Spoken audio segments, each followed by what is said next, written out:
Welcome everybody in the room and wherever you are to the second in a series of 3 book slams that I'll be moderating. I'm Jeff Wasserstrom. These are events put on by the UCI Forum for the Academy and the Public. This is a group that is trying to break down walls within the Academy and between the Academy and other places, putting people into dialogue who are in different parts of the world, work on different things, and come from different disciplines. And this event, I think, really showcases all those elements as well. We have people involved who are in fields such as history, journalism, technology studies, literature, and anthropology. And they're based everywhere from Sydney to Vancouver, to other parts of California, to Oxford, to the East Coast. And I think I got everything handled there, to Portland. So the idea of this particular book slam, which is modeled on the idea of a poetry slam, not on the idea of slamming books, which is one thing that people thought was the name. The idea of this is to focus on very short books about a very big country. So we have the authors of 4 short books. Ironically, the longest of them is titled The Shortest History of China, but they're all between 250 pages or less, on down to around 100 pages or less. We have 4 authors, and then we will hear briefly from them, and then we'll be followed by 4 comments by people, all of whom in the past have written short books themselves. So that's the unifying thread, is brevity. And so I won't go on too long about it, except to say that they take on issues wide-ranging from the long history of China to issues contemporary to the People's Republic of China, Xinjiang and Hong Kong, to, in one sense, the future, in the sense of a book on science fiction. So we're going to hear from, in this order, Linda Jaivin, the author of The Shortest History of China, Darren Byler, the author of In the Camps, Hana Meihan Davis, author of For the Love of Hong Kong. If I get any titles wrong, sorry about this. And Jing Jiang, New People, a book about science fiction. And then we will get rapid fire comments on these by Rana Mitter, who will primarily focus on Linda's book, Tom Mullaney, who will primarily focus on Darren's, Sabina, who will primarily focus on Hana's, and Xiaowei Wang, who will primarily focus on Jing's book. I say primarily because if this works, there'll be a fair amount of overlap and interconnection, and things will spill over the edges. What I've asked each of the authors to do is to respond to 3 prompts or finish basically 3 sentences in making short introductions to their book.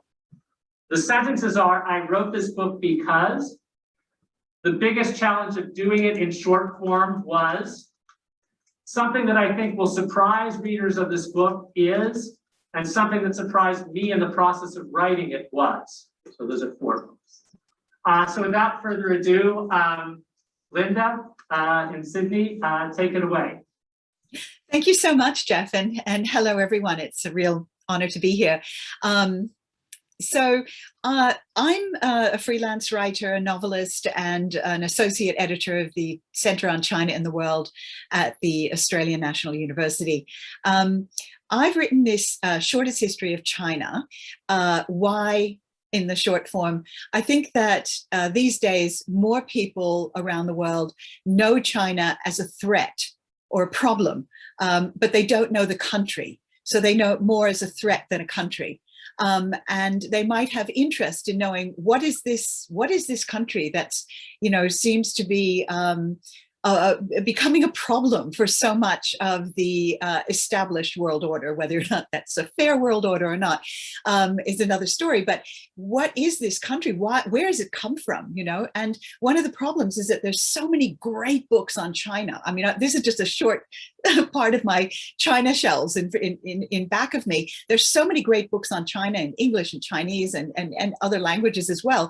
But a lot of them if they're about the whole history of China, they're quite long, and a lot of people don't really have that much of a time or interest in devoting that much time to learning about it. But and other ones are fantastic, but they focus on one particular aspect of Chinese history or contemporary issues, or, for example, an aspect of culture. So what I wanted to do was to give people who are interested in China, who realize they probably should know more about it than they do, a very short and readable introduction. And the second reason I wrote it this way is because I was asked to. It's part of a series called The Shortest History of. So it was going to have to be short. There's one on England and Germany and so on. Now, the challenges, there were several key challenges. One is to keep it short, but not too simplistic.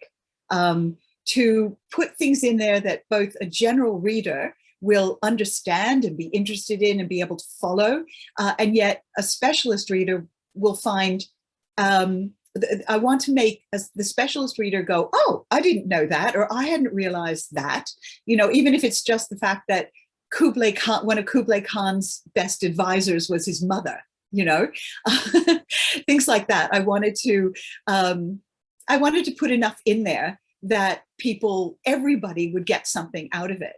Of course, a really big challenge with a book like this is an obvious one, and that is that history is a really big subject. So you've got demography, demographic changes. You've got the changes in property ownership. How does a farmer get their land? Who do they work for? You have changes in women's place in the development of communities and societies and cities and so on. You have urbanization as a trend. You have minority histories. You have LGBTQ histories. You have women's histories, military histories, and then there's the culture. I mean, Chinese civilization and history is culture is so central to it, poetry and art and everything else. And so how do you combine all of that into a short history? So those are among the challenges. Now, the other thing is so in terms of surprises, I think the reader will be really surprised at how relevant and important history is. So, for example, we all know about what's going on in Xinjiang and that there's horrific if you've read Darren Byler's book, which I strongly advise you do, because it's amazing, you will know even more, and to a level of detail that will really, really shake you. But why did this happen to Xinjiang? Why is this happening in Xinjiang? We have to step back. It's not any kind of excuse or justification at all, but we have to understand, okay, well, why did this happen? Why are the Chinese so keen on asserting control over Xinjiang?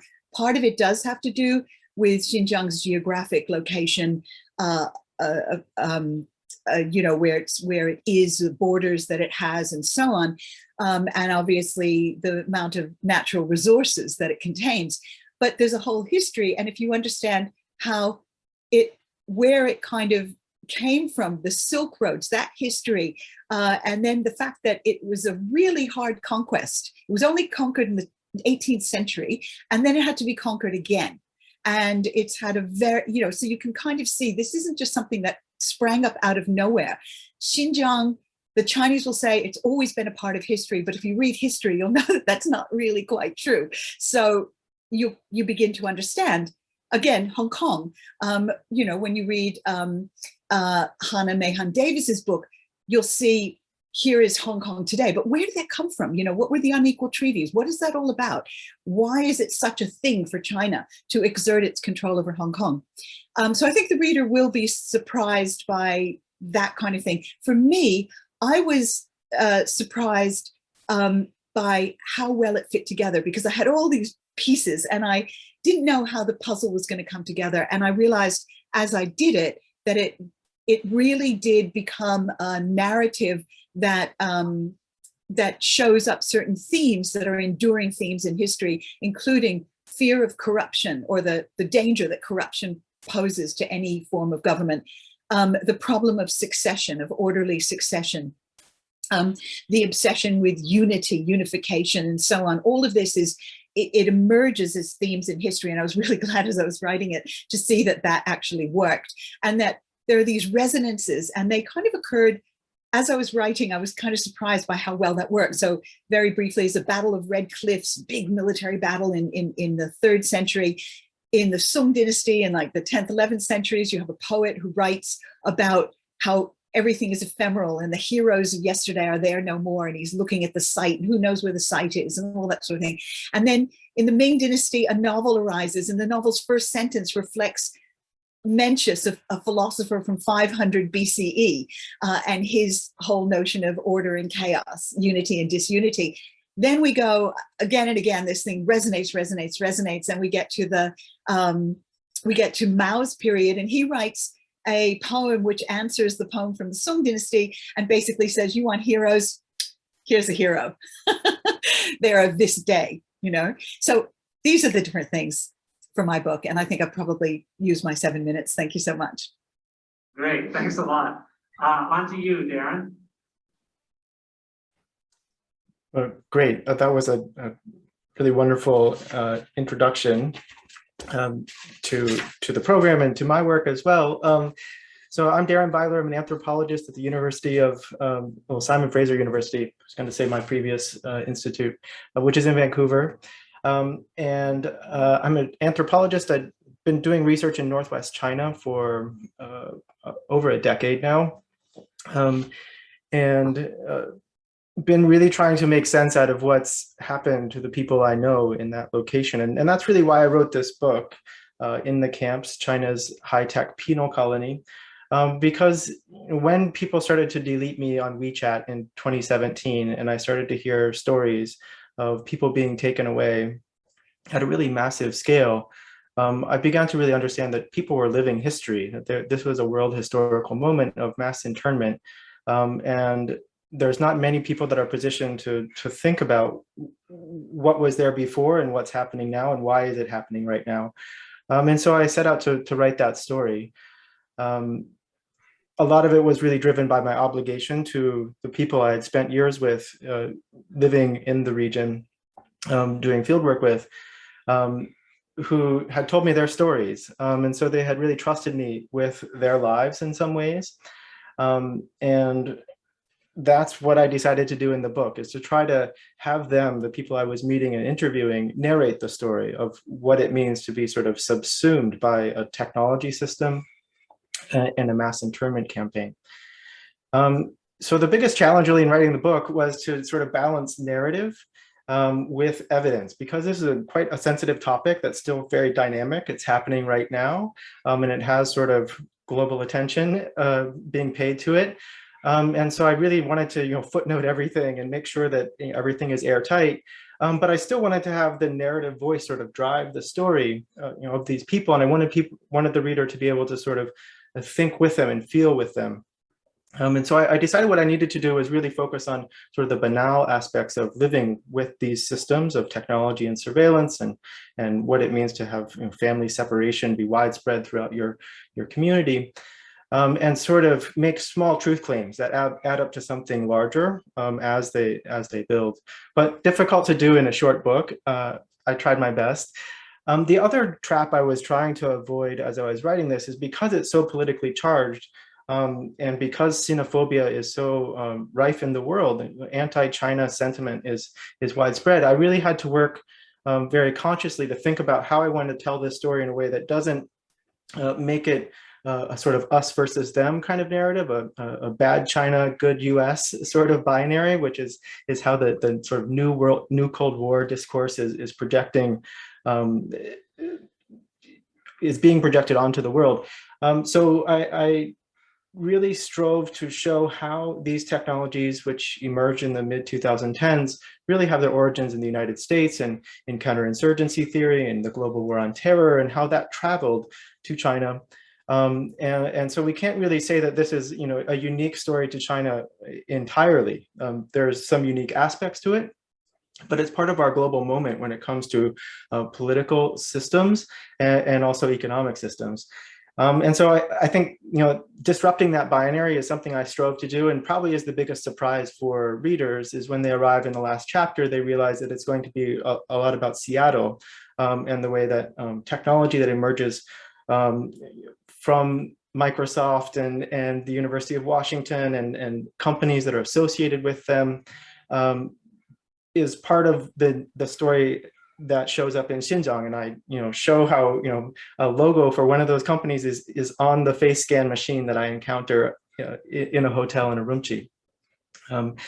And so, hopefully that surprise resonates with the reader, that they begin to think about how the banality of these technologies, that we haven't really thought about their effects when they're targeting very vulnerable people like the Uyghurs, but also other stateless people in the world. Hopefully that gives readers some pause and makes them think about what sort of world we want, what sort of ethics we want to use to regulate technology. For me, the biggest surprise in writing in this way was that it gave me a chance to really make sense out of what I'd been living through, what my friends had lived through and are living through, and to begin to give a sense of closure to it, to kind of create it as an object of a story, to give it a narrative sort of structure.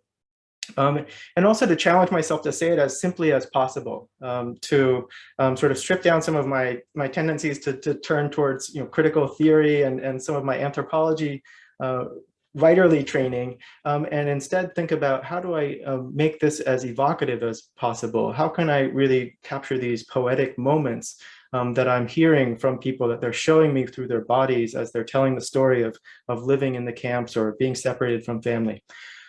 So that was a really fun exercise, actually. Even though this is a horrific story in a lot of ways, thinking about the sort of poetic voice within the narrative, which is what writing for the Columbia Global Reports, which is associated with the Columbia Journalism School, what that allowed me to do. They're pushing me to think about, how would a New Yorker writer do this? And that was a really fun exercise. So that's mostly what I wanted to say, and I'm looking forward to a great conversation with you all. Great. On to you, Hana. Hi, so my name's Hana. As we all know, I was born and raised in Hong Kong, and I actually graduated from Yale in 2020. I worked in architecture, but had done a lot of journalism in the past, which is kind of where this book emerged. And I want to apologize in advance if you hear any barking in the background. I have 2 dogs and live in a small New York apartment. But I guess my answer to the first question is of kind of why I wrote the book is maybe a bit selfish. That it was for me kind of a way of processing the intensity of what I was feeling, witnessing the 2019 and then protests and then kind of 2020 crackdown on Hong Kong. And so in that way, maybe kind of a bit of therapy, a bit of catharsis, a way for me to situate the history and the politics and the rawness of my emotions. The last time I was in Hong Kong was the start of summer 2019, actually the day the protests started. Sorry, I wonder if speaking, is this slightly better into the microphone? Okay, there we go. Sorry about that.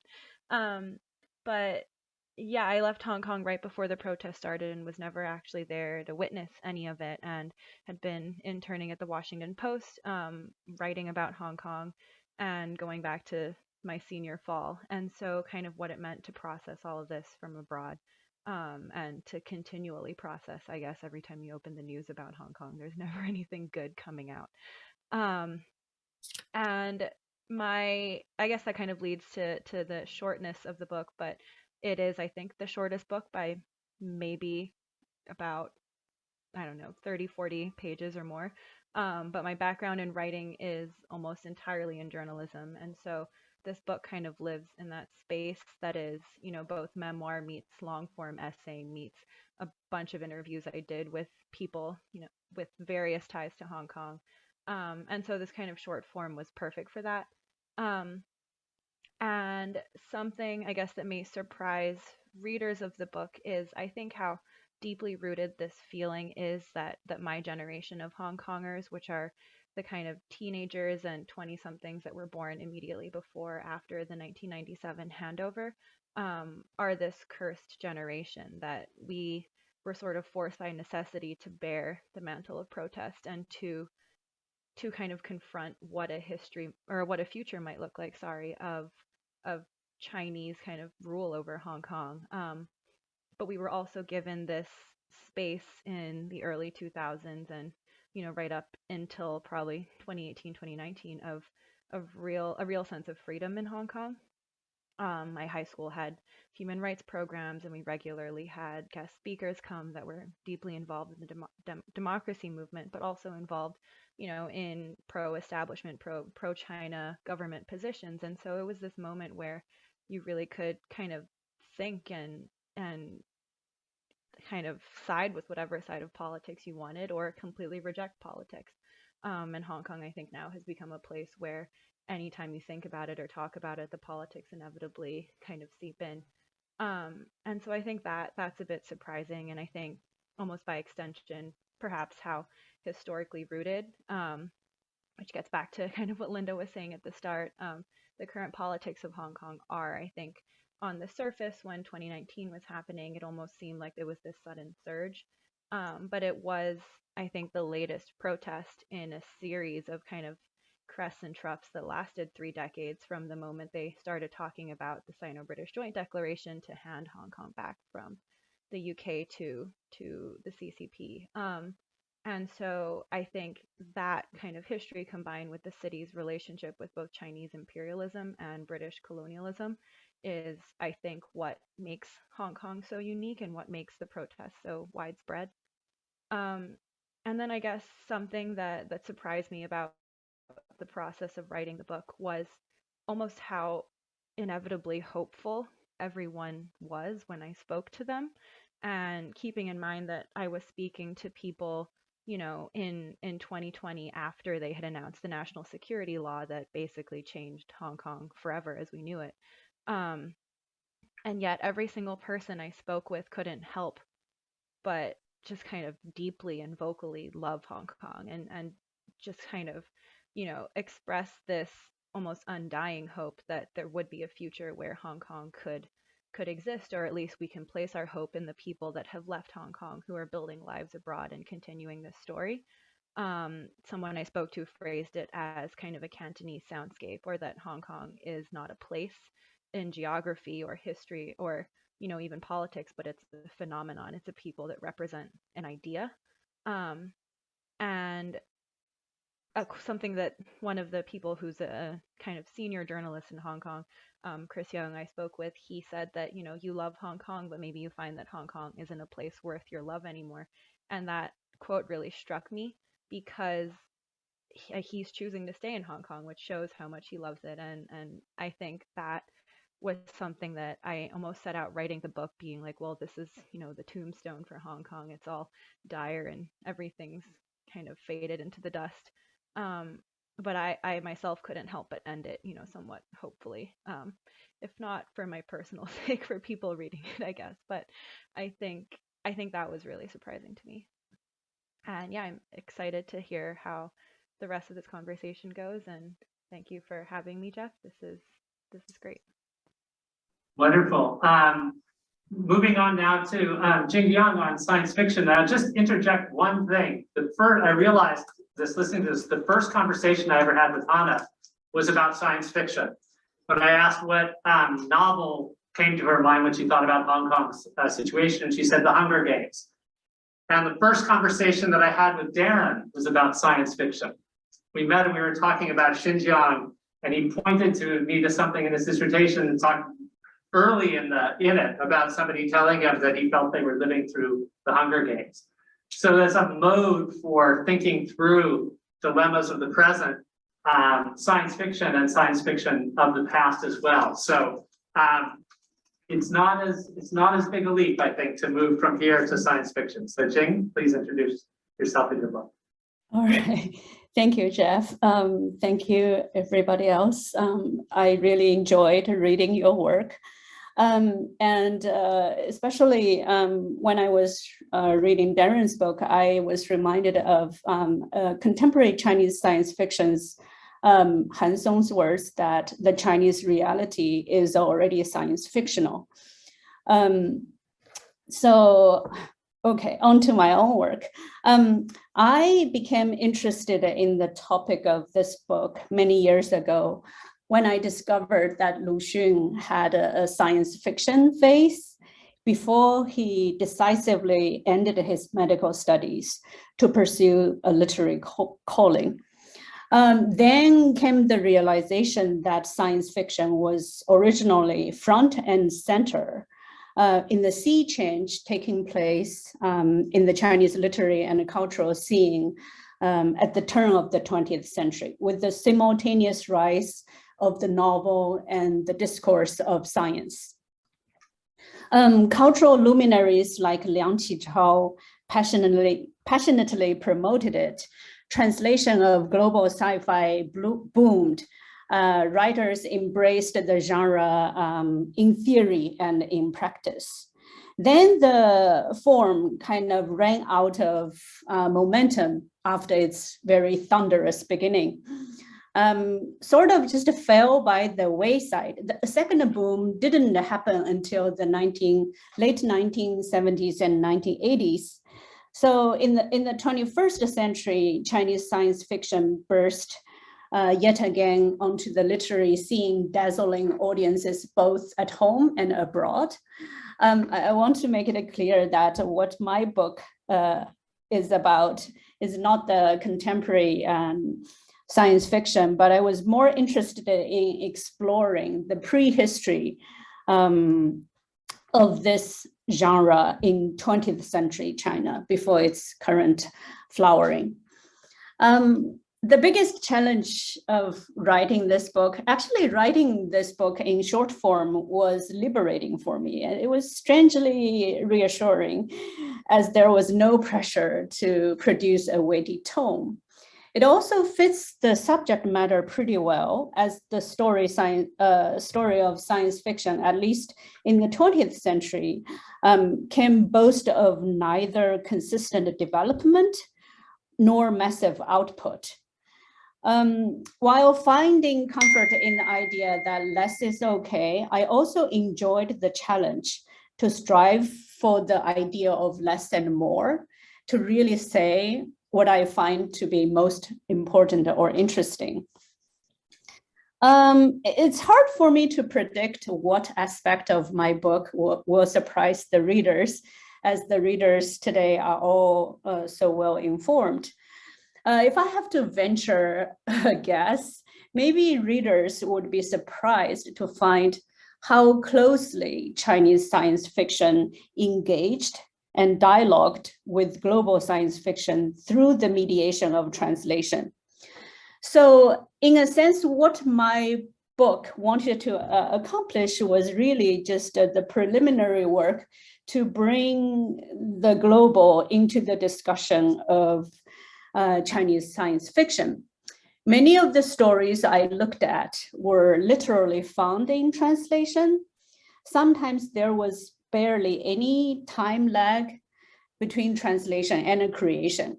For instance, in 1978, American writer David Rorvik published his book In His Own Image, The Cloning of a Man. In less than 2 years, it was translated into Chinese and inspired many Chinese sci-fi writers to write their own sequels to the story. Finally, a short word about what I learned, what surprised me in the process. Aside from my surprised discovery that Chinese science fiction writers were already writing about human cloning and marriage between man and AI, when China was just freshly emerging from a period of revolutionary fervor, I was struck by how Chinese science fiction so completely reversed its position on what science and technology would mean for the nation and for humanity. if in the beginning, science and technology are celebrated as a wondrous means to worthy nationalistic ends, I think the fascinating story is always at the very beginning. So there are stories about electroshocking the masses into an enlightened state of mind, or radio programming patriotic spirit.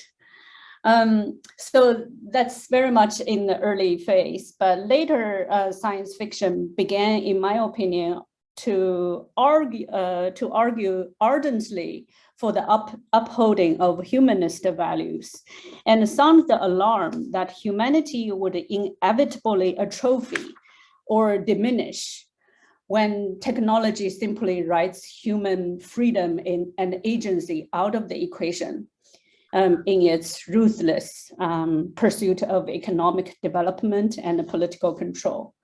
So I just want to say these few brief things, and I look forward to the conversation ahead. Thank you. Great, thank you all, and thank you for keeping to such brief comments. And coming up, just to remind you, Rana Mitter will comment on Linda's book. And the selection there is that he is the author of Modern China, A Very Short Introduction. Following that, Tom Mullaney will comment largely on Darren's. The logic there is his first book was a book about ethnicity in China, Coming to Terms with the Nation, a short book. After that, Sabina Knight will comment on Hana's book.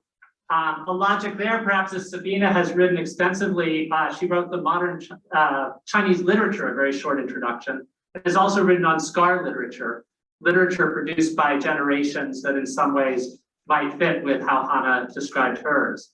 And finally, Xiaowei Wang will comment on Jing's book, which you just heard. Jing is a professor at Reed College up in Portland. And Xiaowei Wang, I wanted to mention all the names of the books because I love saying the name of her book, which is Blockchain Chicken Farm. And it's a book which I think you'll find out more about as she talks about Jing's, but it has to do with technology in contemporary China. So same process, but not as clear prompts. Take it away, Rana. Thanks very much indeed, Jeff, and hello everyone. It's wonderful to be part of this transcontinental exercise today. It's relatively late here in Oxford, England, where I am at the moment, and just brief intro for those who don't know me. I teach Chinese history, particularly 20th century history here at Oxford. So a huge pleasure to be able to speak about Linda's wonderful book. The only downside, of course, is that the 5 minutes we're being given is a very short period, even for what is a short book. And, you know, for a short book, it certainly packs an awful lot in. Let me try and illustrate some of the reasons that I think that it has a great deal of resonance, Linda, beyond simply the recounting, of course, of a very important history that's compactly placed within 200 pages or so from the year dot up to the present day. Let me read out a little section from a section on the Tang Dynasty. I think there's something here that seems to me in some ways quite typical of some of the things that you do in the book as a whole. So you're talking about the census, and you're saying that merchants and artisans paid other taxes such as transportation tolls. The system hinged on conducting an accurate census. This is Linda now, I should say. Demographers today believe that Tang censuses underreported migrant populations and members of non-Han ethnicity, as well as monks, entertainers, laborers, and eunuchs. Although the census of 754 counted about 53 million people, the actual figure was likely to have been closer to 65 or 70 million people. Now, no historian, at least I think very few historians that I know of, write history in primary part because they are looking to put forward messages or ideas about the present day. But there's no doubt that I think that in China in particular, the relevance of history as a way of understanding something about contemporary times is a very long-standing sort of enterprise. And I think if I could stretch a bit, just because it's contemporary to where we are now, I suspect that certainly everyone on the panel, and I think probably most people joining in as participants, will be aware that right now, as we speak, the debating has been going on in Beijing over only the third of the Communist Party's resolutions on party history. I think most of you will know the first two were 1945 and 1981. While we won't debate, or perhaps we will, but right now I'm not going to debate, what the content of that might be, since we don't yet know, although we have strong reason to believe that the historical role of Xi Jinping is going to be part of that. On that I would place a fair amount of renminbi without having seen the text. The wider issue that history of the party and wider Chinese history, in which the party history forms a part, is clearly a very strong conviction on the part of the party. The party has always cared about history a great deal. Unfortunately for us as historians, what it really cares about is making sure that the right version of history, at least as decreed by the party, is what gets put forward. And that's one of the things that was in my mind when I read this one paragraph about the census, because again, most of you will know that it was just earlier this year that the results of the latest 2021 China census came out. Now, I think techniques have perhaps improved a little bit since the Tang Dynasty, but there's still such a similar variety of problems. I mean, one of the things that we gathered from this is that not so much the population was miscounted, but that the rate of demographic change in China in contemporary era has been miscounted. And in fact, China is shrinking in terms of overall demographic size because of the after effects of the one-child policy much faster than even the state itself had realized. Or underreporting migrant populations. I mean, you don't need to know much about modern China to be aware that there's a very, very strong resonance here when we talk about those people without whom China could not function. The people who build the buildings, the people who do the grunt work, the people who do the blue collar stuff that the people who are working in those skyscrapers don't often notice or care to notice. But they are underreported too. Then monks, entertainers, laborers, and eunuchs. I mean, with the possible exception of eunuchs, on which I'm not really qualified in this case to speak, isn't that a shopping list, Linda, of the three classes of people who the CCP is most likely to get annoyed by in the present day? Why don't those laborers kind of, sit back and do what the party tells them instead of demanding their rights, as we know that they've been doing in certain parts of urban China? Monks, goodness me, I mean, there are some of them in Tibet, I believe, who are causing all sorts of problems. Entertainers, well, you don't need me to point out that social media crackdowns in the last few weeks in China have been very, very big on cracking down, slamming boy bands who wear too much makeup, and celebrities in general who are wearing ostentatious clothes and watches. Now, we do know from your history that it's possible that the Emperor Wu Zhao, the only female regnant emperor in Chinese history, was maybe not so averse actually to a bit of conspicuous consumption on occasion. So not everything is paralleled with the Tang Dynasty in the present day. But I use this, drilling down to that one particular example, obviously limited times. I just want to kind of go deep on one of them to say that Linda has done a wonderful job, I think, not only of, in some cases, explicitly making it clear that some of what we need to know collectively as a primarily Western audience for this book about China is not just about the nature of the history, but about its wider relevance. But near the end, and again, I'm going to do a little reading if I may, you are far too modest to read from your own book, so you can let me do it for you as your commentator. I think I get that privilege, is to just say a little bit near the very end, where you talk about the way in which we have to understand China as a whole. This strikes me when you're saying it as ramble to the page. Where's it gone? Here it is.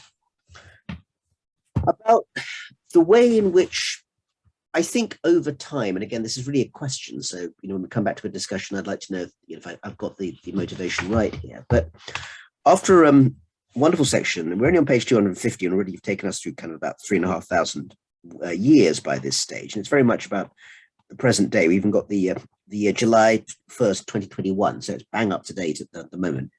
You talk about the now very famous Central Party School thinker Cai Xia, who talked about essentially Xi Jinping, the party as it is now, acting like political zombies. And this is this great phrase that's used here.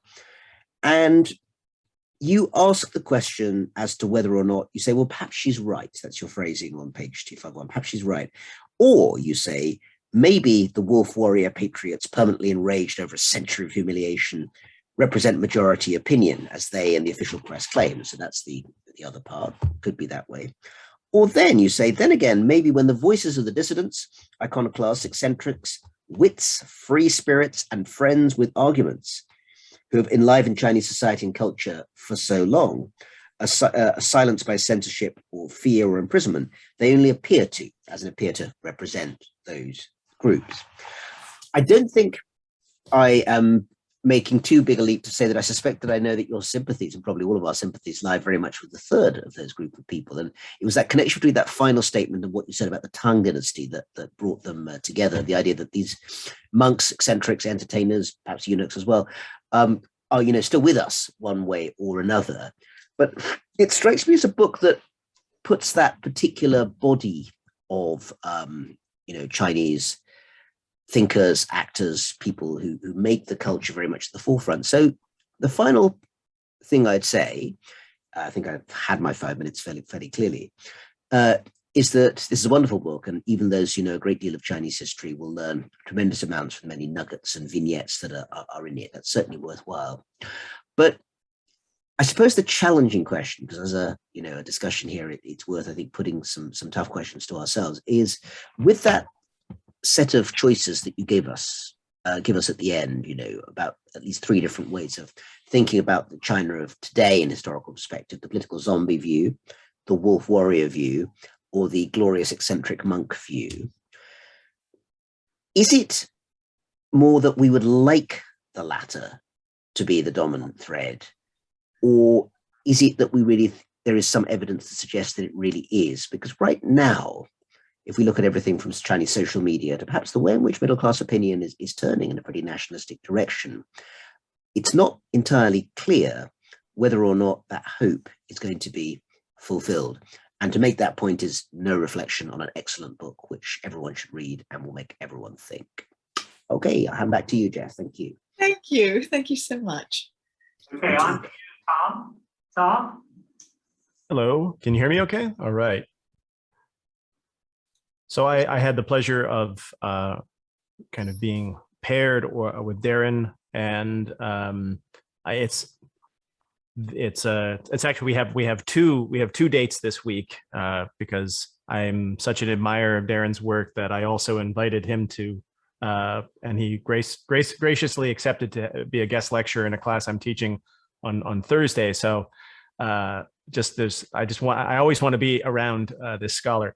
So I'm just going to limit myself to 2 directions in my comments. The one both have to do with brevity.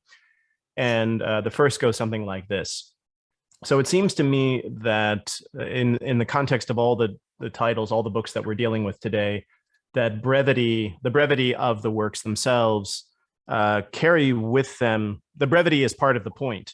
But I would say, especially in the case of your work, Darren, that it is such a meticulously, thoroughly documented study, but of course it has a politics to it. And to me, the brevity of the work itself and what that entailed with working with your press and your editors is part of it. And I bring that up because I have been somewhat playing around on TikTok of late, and I have a China channel there. I actually have 2 channels, and the communities couldn't be any different from one another. One is sort of about navigating academia, and it's a very congenial kind of supportive community. And then I have a modern China TikTok channel, and it's just vicious. Basically the comments feed is just battles between just overtly anti-Chinese racists and then ultra-nationalists, Chinese ultra-nationalists of a particular stripe on the other. And basically they just dominate the feed and fight with each other. I, inspired by your work and the work of colleagues working in this area, I had done a very, very short video basically on Chen Quanguo, and then watched the feeds go nuts. And I noticed that there is basically a kind of script to how one can be, in essence, a a denier, a kind of denier of what is taking place, what is happening in Northwest China and other parts that you document so thoroughly. And I wanted to sort of introduce what I thought was the sort of playbook of the Uyghur detention denier playbook that seems to be there. And I bring this up because it is very clear how well formulated this denial playbook is, that that to me, the only way to really engage with such a well-formulated sort of denialist checklist is the kind of work that you have decided to produce, which is beautifully written, deeply empirical, and yet short. And that in fact, so much of the scholarship that one would want to kind of point someone in the direction of kind of more conventional university press, 400-page kind of works, almost skirt some degree of responsibility in engaging with these more acerbic commenters.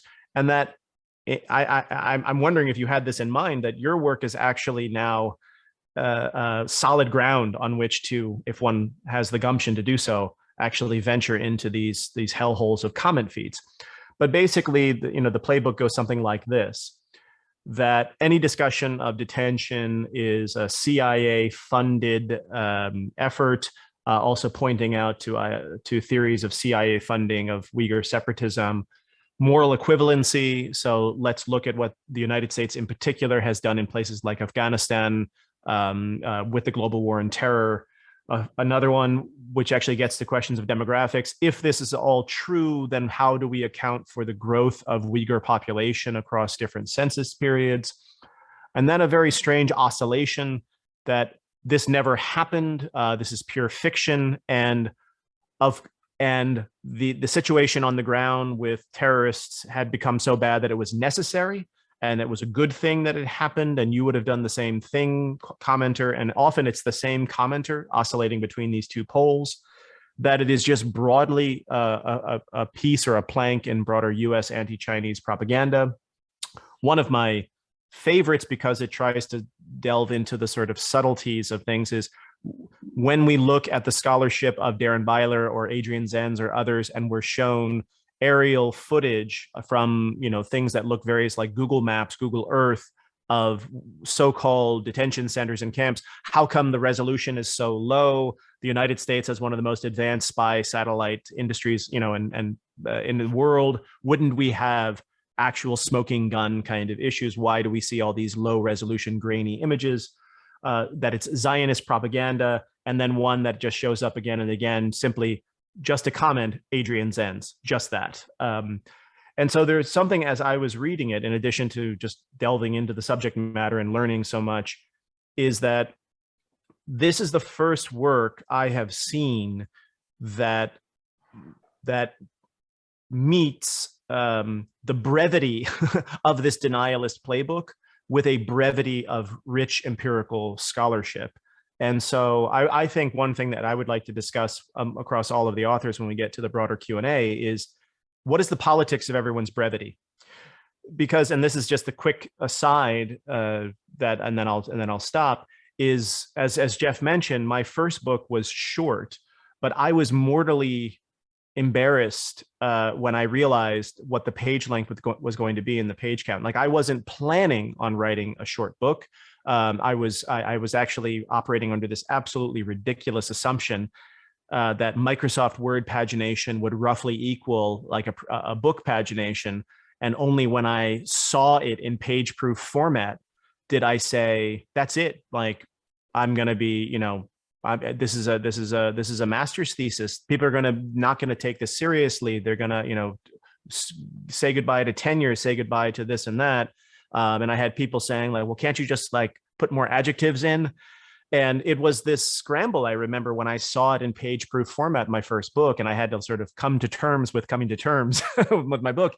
But you and everyone in this group admirably, amazingly chose the format of brevity. Now, in some cases, there are colleagues here who are, more sort of have the ground under their feet. They're stable. It's kind of a fourth project or something of this nature, or operating outside of academia. But I think it's worth pointing out that, you know, you are within the kind of classic framework. You're in an anthropology department. You're kind of going through the pathway, and you really had to decide to do this. And I think it's a brave and wonderful act, because I have to imagine that there were people in your circle, in your world, who said, this is something that one does when they're full, when they're on the other side of tenure, when they're this or when they're that. And I, for one, when we go to an open discussion, would love to hear the day that you poured yourself a coffee and said, this is how I want to do it. I'm not going to go the route that 99% of us go. I'm going to go this route. So yeah, it's just about broadly thinking about the politics of your brevity, and how desperately we need that when confronting in my view, the misgiven politics of denialism that are out there. Thank you very much. Oh, and I'm Tom Mullaney from Stanford. I teach in the history department at Stanford. Great. Sabina? Good afternoon, or good evening, or good morning. I'm Sabina Knight, and I teach Chinese and comparative literature at Smith College. And I was very happy to get to read this very short book.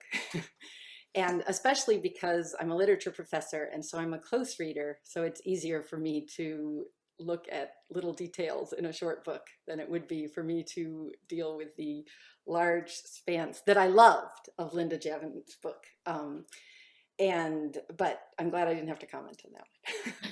So, writing of the Chinese University Hong Kong massacre in the fall of 2020, you mention with great pride the leafy campus and the makeshift hospital that the students set up. Then you speak of the hurt, of the hopeless emptiness that settled after the siege. And as you describe the crystal water of the harbor, the leafy campus trees, you write, quote, somewhere a bird sang, reveling in the warmth of this late autumn day. Hong Kong, as always, clinging to contradictions. This line led me to reflect on a few contradictions we might face in considering your book and some of the others today. Contradictions between pride and shame, between hope and disillusion, between community and identity, and between different types of opportunity structures. For China and for Hong Kongers, China's reclaiming of Hong Kong in the 1997 handover, we're still in the hangover, in the 1997 handover had very different meanings. For China, it was a matter of ending a centuries-long humiliation. And at other points in your book, you talk about the Chinese concern for pride and for overturning humiliation and its sensitivity to that. For example, by rolling in a draconian law into the city instead of tanks, you write, the Chinese government was able to preserve a facade of restraints, using the weight of the national security law and the force of the police to crush Hong Kong dissenters. And your own pride comes through the book in many, many places, especially in the afterword, for example, when you write, the mammoth global political energy that defined that year did not happen overnight, nor will it so easily dissolve despite the crush of the national security law. And for me, the best parts of your account were these wonderful details that suggested that pride and that shame, but also the hope and the disillusionment. I love the very near the beginning when you're talking about the national security law and you talk about people holding up blank sheets of paper as a way around the forbidding of slogans. And when you talk about the umbrella movement and you're talking about the rainbow shield of colorful umbrellas to deal with the tear gas that marked that 2014 movement, which now seems so sadly called the Occupy Central with Love and Peace movement that later became renamed the umbrella movement. And you talk about the gas mask and the hard hats. And you talk about Brian Liang tearing off his mask to expose his identity and calling for his 10-point manifesto. Yet that pride in all of those images turns into what you often say over and over again, the heartbreak and disillusionment. And you speak of the cycles of optimism and anguish that you actually pose as central to the crystallization of Hong Kong identity. And this is one of the most interesting parts of your book, and I think actually a very complicated contradiction in a larger sense.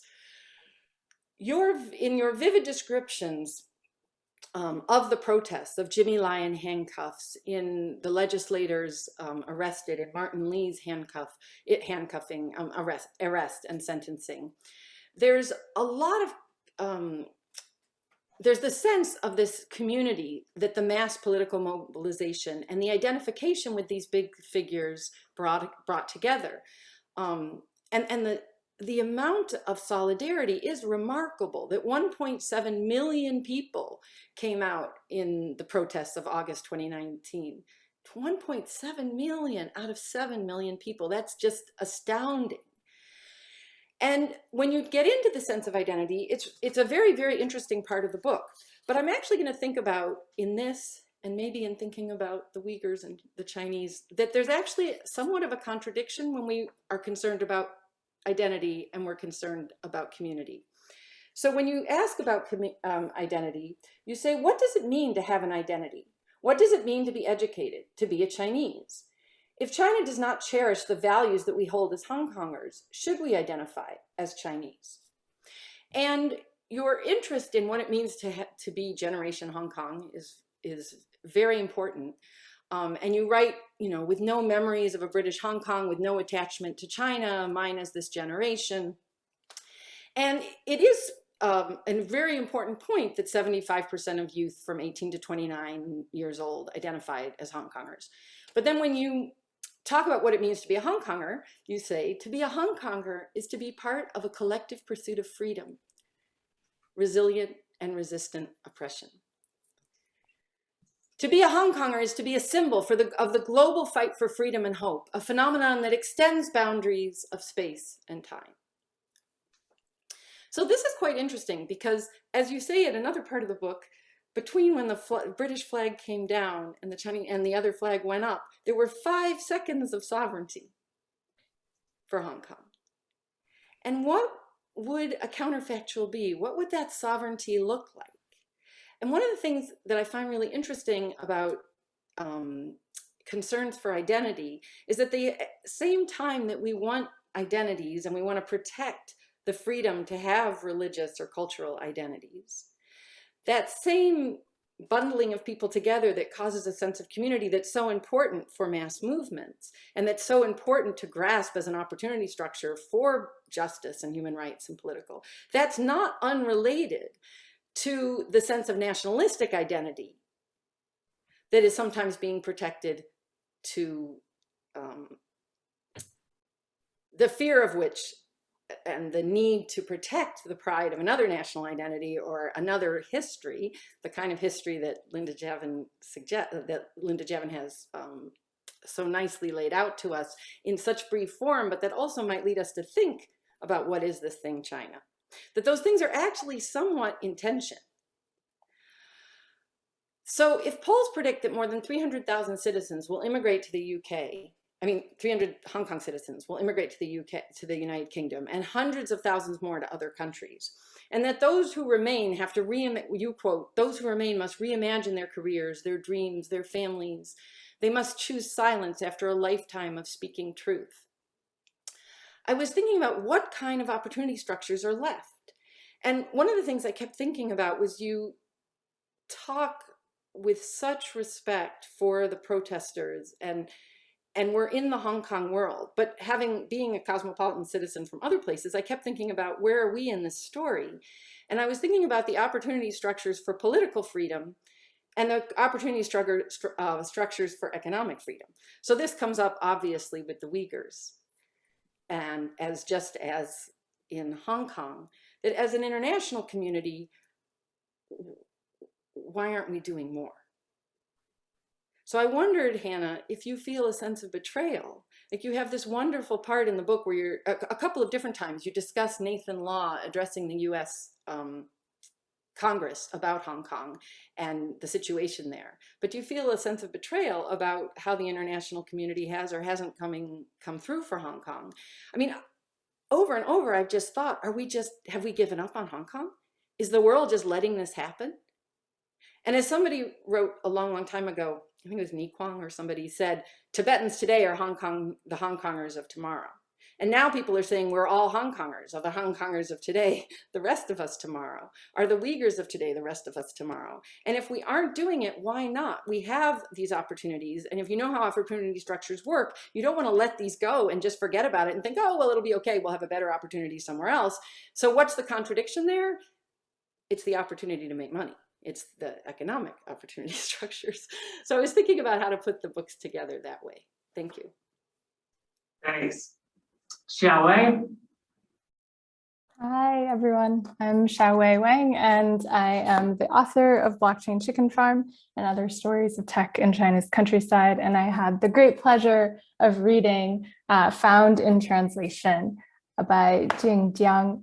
And it's a sweeping glimpse into the global nature of Chinese science fiction. And I think, you know, as Jing mentions at the beginning of the book, I think in recent years, we've all encountered Chinese sci-fi, especially if we're in the US in some way, whether through The Wandering Earth, the three-body problem.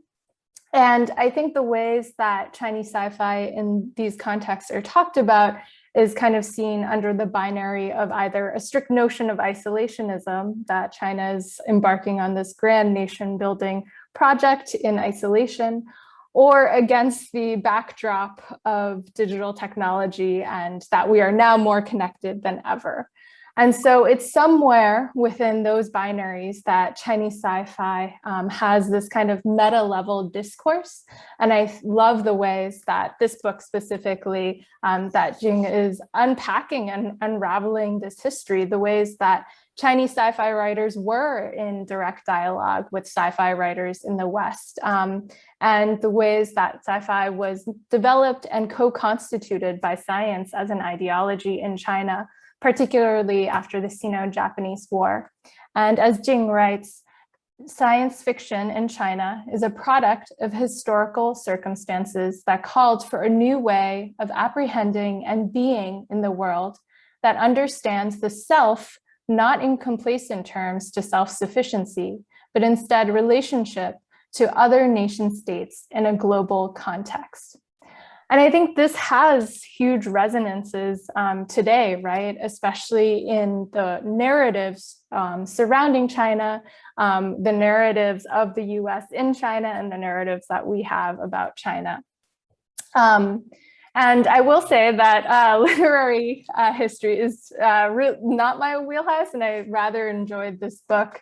And I think one of the, so I just have a list of some of the many surprising takeaways that I got. The first, I think, was really, Jing, your putting forth of global modernity as this relationship and the engagement in global modernity as this process rather than something to achieve, which I thought was incredibly provocative. I really loved the deep dive that you took into Lu Xun, switching from healing the bodies of China to healing the minds of China, and particularly the ways that sci-fi was tied to national strengthening and racial revival, which I will return to at the end of my remarks. I also found extremely fascinating the ways that you describe science had to be constructed and really kind of naturalized as a kind of ideology, right? There was these kind of older Confucian logics, that was really seen as kind of philosophical or in order to cultivate virtue, and how there's this kind of transference happening between different ideologies and the ways and the logics of these ideologies. And I also just loved how fluid the dialogue between Chinese sci-fi writers throughout history with people like Mark Twain, how those kinds of dialogues were happening and in this very organic manner.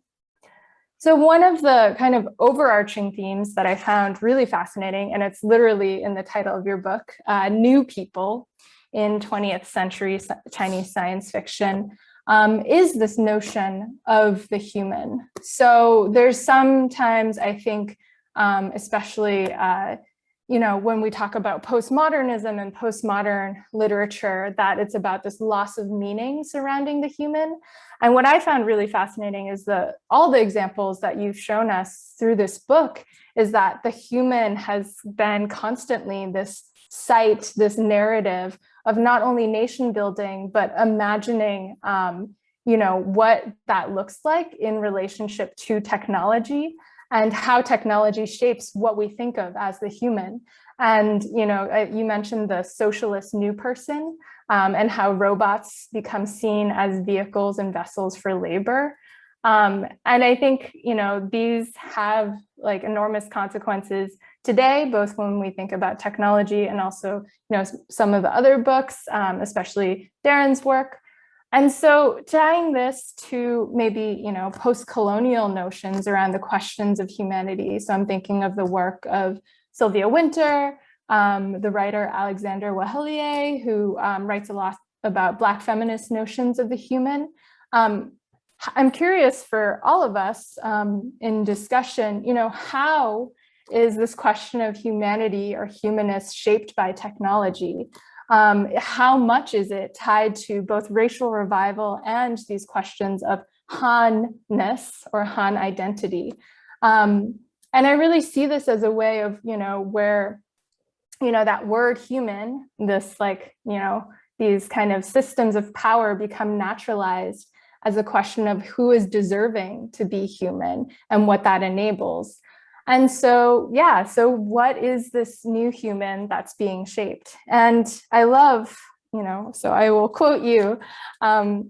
So scenarios of total ideological control through AI or nanotechnology, rather than radio broadcasting, are also a favorite theme explored by Han Sung and other science fiction writers.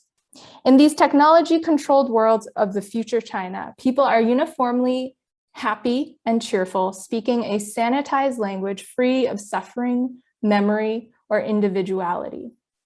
Cut off from history, out of touch with the real, and completely manipulated in a carefully controlled virtual reality, these happy people ultimately take on a note of idiocy and strike the reader with their chilling inhumanity. So under this inhumanity, what does this new human look like under technology? In what dimensions are they racialized, gendered? Are they incredibly rational? Are they, asking for a kind of universal human rights, or what else are they asking for? And I will conclude my remarks there. Thanks so much. Thanks all of you for these wonderful comments and presentations, and for taking the leap of faith to do this kind of event. It shouldn't be called a book slam, it should be called a book celebration, because I think the comments, one common thread was to celebrate elements of this. So let's see do we have a question from the live audience for people who come out here in person, and we have microphones, so don't be shy. Anybody want to ask a question? That one up here. A local undergraduate. Hello, I hope you all can hear me. I had a question for Mr. Byler. So it seems like you guys have discussed about how a lot of his story is very evidence-based in order to craft this narrative and give life to especially like the weaker population that has been suppressed for so long. And I was just kind of wondering if there was any evidence that you, or evidence that you were lacking, but an argument that you wanted to make. So somewhere that you wanted to mention in your book to talk about a certain population or give life to a certain idea, but you chose not to because of a lack of evidence, perhaps.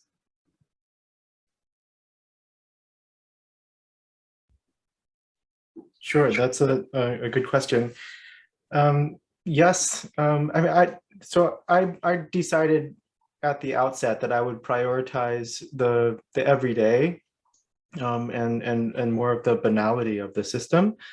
And so I really wanted to start with the stories that people were telling me, and then look to state documents that have been obtained by The Intercept. We have around 52 gigabytes of internal police documents from Civil Affairs Ministry, officials and low-level police in Urumqi who talk about, the process and the system.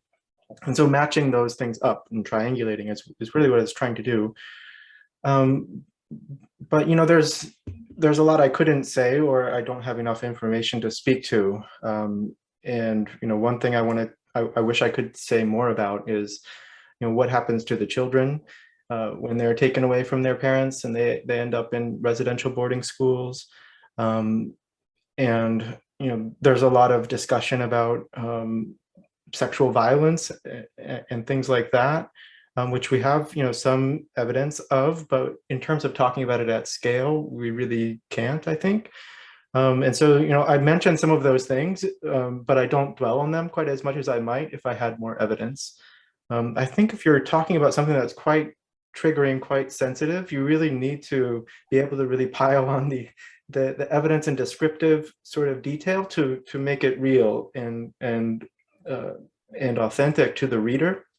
Not that the thing is not real, but you have to be able to convince them. And so I really chose to focus more on sort of the commonness of things that I heard over and over again, because I felt like those things are more solid. And still sometimes they show up as sort of like an individual's experience, but I often didn't include them unless I had heard about it from others as well. And so there was ways of sort of verifying it. Great, there are more questions here, and then questions from chat can come through on Zoom as well. Questions here?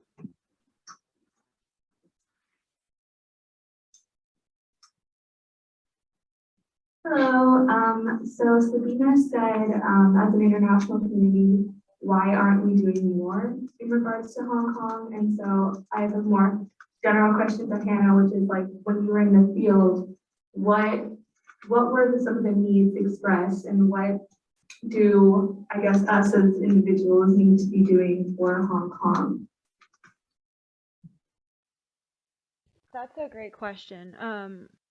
I guess the first part of my answer being that as someone kind of born and raised there, I lived there until coming to the US for college.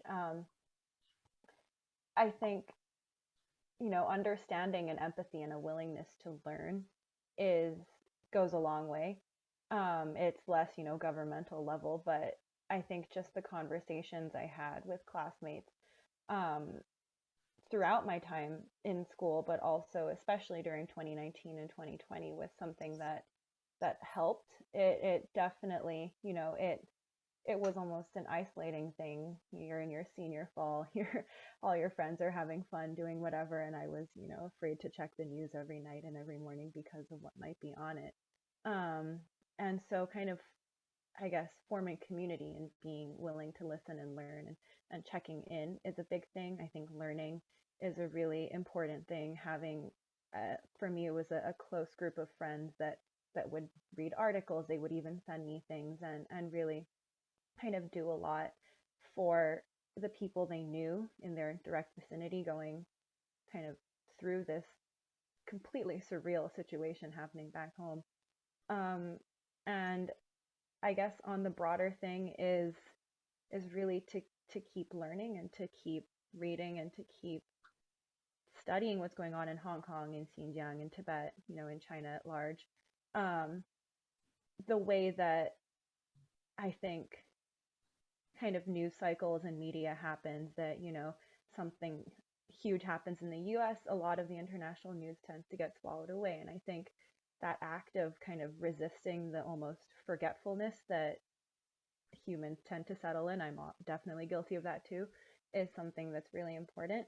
And there's a lot of phenomenal, I think one of the other things that was really striking to me in kind of doing this deep dive into what had been written about Hong Kong was how fantastically kind of creative and artistic Hong Kongers are. I mean, that is reflected across the world, but looking at the journalism and the art and protest posters and everything that had just come out of this movement was something really humbling for me, and also just served as a great inspiration. And so there's an infinite amount of things you can connect with out there, from, Netflix documentaries to short clips on, by Vox or journalism, or just art. And so I think that's something that is very everyday and very commonplace that people can do. And I think that applies across the board to, each of the books and the peoples that we're talking about today with regards to China. And, to Sabina's kind of question on whether there's a feeling of betrayal, I think you pointed directly to what it is. It's, we all understand that, a large reason as to why things aren't happening, even though we're witnessing, atrocity all across the world, not just in China, is this kind of economic question, and is this question of maintaining, what works generally as a kind of status quo at the global scale. And I don't know that I would describe it as betrayal, because I don't know that I ever thought that there would be something huge done. I don't know that that was a belief that I sort of harbored. My mother actually worked as part of a group she founded called the Hong Kong Democracy Council that lobbied a lot of the bills that were passed by the US government in regards to kind of Hong Kong's politics and refugee status and freedoms. And so that was something that we were talking about at home a lot during kind of 2019, 2020. But yeah, I'm kind of losing myself on a tangent, but I think there are and will continue to be a lot of people coming from Hong Kong, and I think something that, is not at a massive scale that's beyond any of us to imagine, but is just very human, is checking in and learning and reading. And I think that applies across the board to movements everywhere. And so, yeah, I think if that answered your question at all. Right. There's a question over Zoom. Yeah. Okay, question from Zoom, and that is a question for Professor Darren Byler, and that is, what are the implications of the system of surveillance in Northwestern China for an average citizen in the U.S.? Okay, so the question is, what are the implications of the surveillance in Xinjiang for citizens in the U.S.? Right. Well, so one of the things I show in the book is the way that, in response to COVID,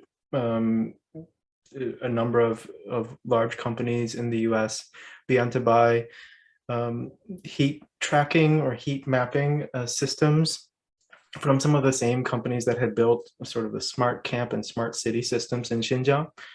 And so you can see that, things that are being developed and sort of fine-tuned in Xinjiang and in other places in China, show up in the US and are being used for other purposes. So, in that sense, as consumers, you can be complicit in these systems to a certain degree. But I think we have to think beyond sort of the category of the protected citizen, which is probably most of the people that are, listening right now.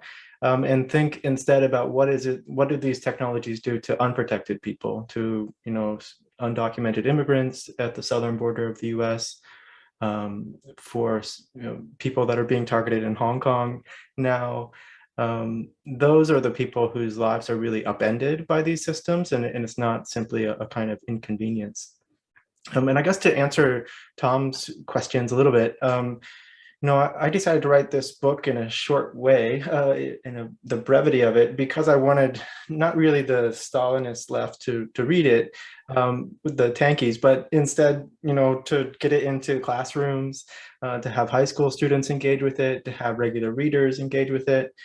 But I suppose if this is a document that has an effect among people that are just sort of uncertain because they've heard misinformation, if it does that work, which I hope it does, of sort of convincing those that are on the fence of the truth of what's happening and how it's tied up in the global economy, then I'm very happy that it does that. And I was sort of thinking about that as I was writing, sometimes in relation to the citational practice that I use in the book, in terms of who I'm sourcing the documents. And I really try to go to the original sources in the government documents as much as I can, rather than, cite things that some readers would question as questionable sources and so on. Yeah, so that was some of how I was thinking as I did this. I have another book coming out called Terror Capitalism, which is my ethnography, and so that also gave me some leeway to write a short book while the academic book was in the pipeline. So it's not as though I was quite as heroic as you made me out to be. Yeah, another question. Great. Yeah, another one. And Darren, I think, can you hear me okay?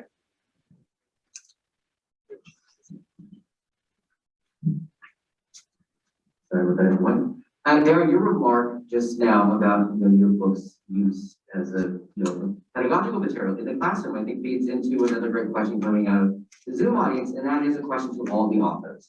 And that is, do you have any recommendations for faculty considering assigning your book in their classes? What are some of the strengths of your work in classroom situations? And would you like to see your work paired with another particular book in teaching?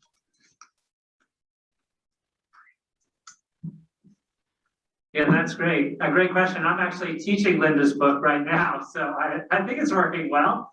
But I think if each of you could weigh in on that, that would be great. And even the commentators could, if they wanted to, if they say, here's something, why this short book for reading. So Linda, do you want to start? Sure. I really appreciate that. And this conversation has been fantastic. I just want to respond briefly to something that Rana said that I really appreciate, and that I think speaks to this question as well. And that is this whole issue of what is China? Is it the wolf warriors? Is it the dissidents? Or is it the people who are the eccentrics and the wits and who don't really show up in the conversation, the eunuchs, if there still are any? I think the last one died, as I wrote, in the 1990s. But the vast majority of Chinese don't fit into these categories. It's such a diverse and heterogeneous nation. And so I think, taking Darren's point, that it's so important to look at the unprotected, the effects of everything on the unprotected. And that goes not just for technology and surveillance, but it goes for how ideological systems are put into place and who gets privileged and who gets controlled. So one of the things that I really think is that we really need to grasp in teaching environments a sense of the wholeness of China, the diversity of China, and the heterogeneity of China. And one of the things about that, I mean, I loved every book in this slam. They're so good. We do have to be wary of and my sympathies, as Rana intuited, definitely are with the wits and the eccentrics and all that, and of course dissident narratives that point up injustices. I mean, things like what Darren has written about and what Hana has written about.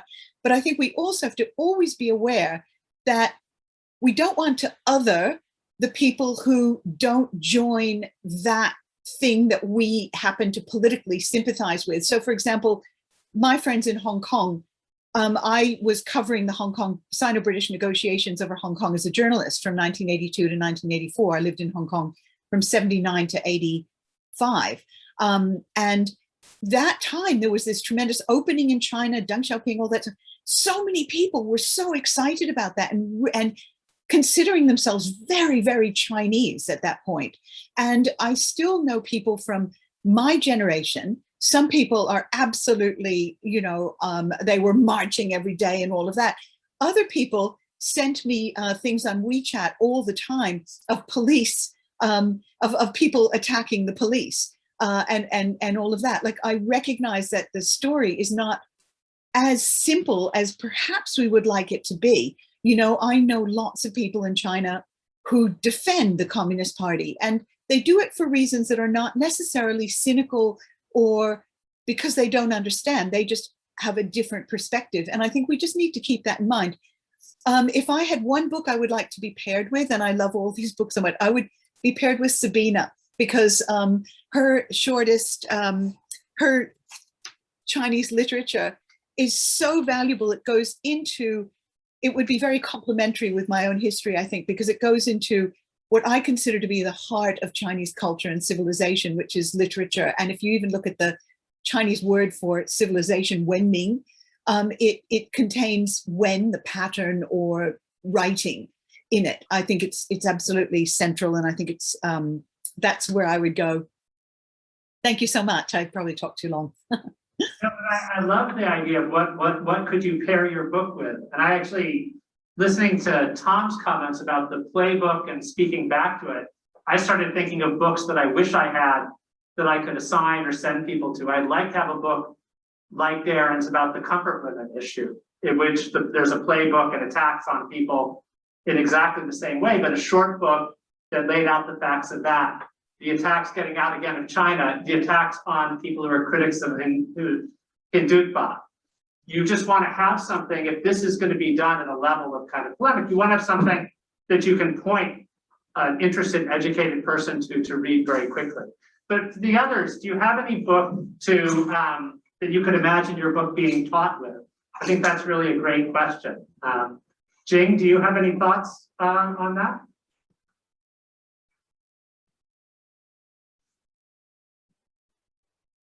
Yes, thank you.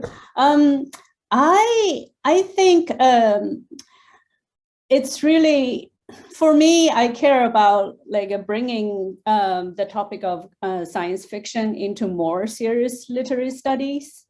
I think what my book tried to accomplish was that science fiction was actually engaging with a lot of core issues or core anxieties of the 20th century China. And one of the core anxiety is surrounding the figure of the new people. So I think starting from late Qing, you have the anxiety about the pathological national character.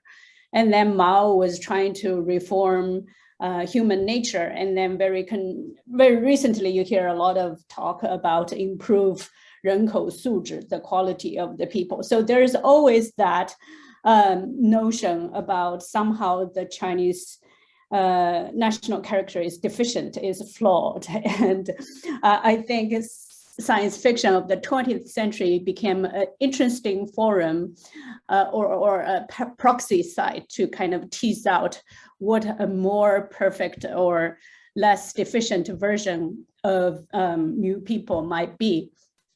And I'm also interested in like the kind of joining the discussion on science fiction with the discussion of realism, because despite the translation of science fiction as science fantasy fiction, all the Chinese writers I looked at, they are really insistent on like the relationship between their work and the Chinese socio-political reality. So after the Cultural Revolution, science fiction was even conceived of as kind of a redeeming factor of realism that got hijacked by ideological extremism. So it became a corrective force or redemptive force. These two kind of focuses make me really want to bring into conversation the study of science fiction and the more conventional literary concerns. So I think a book I might be interested in pairing with would be The Limits of Realism, which was a much older book, but it just looked at the more canonical body of Chinese literary texts. And then you have the wacky, the wild science fictional fare that might kind of reopen some of the questions in interesting new ways. Thank you. Great. Yeah, I think we should move to wrap this up, but I want everybody to have a chance, if they have some sort of final response to things that other people have been saying, either about their work or thoughts that you wish you'd said. I hate ending a session and thinking like, if only I jumped in here. So who wants to have a chance at a last word here? Not the last word, but the last word.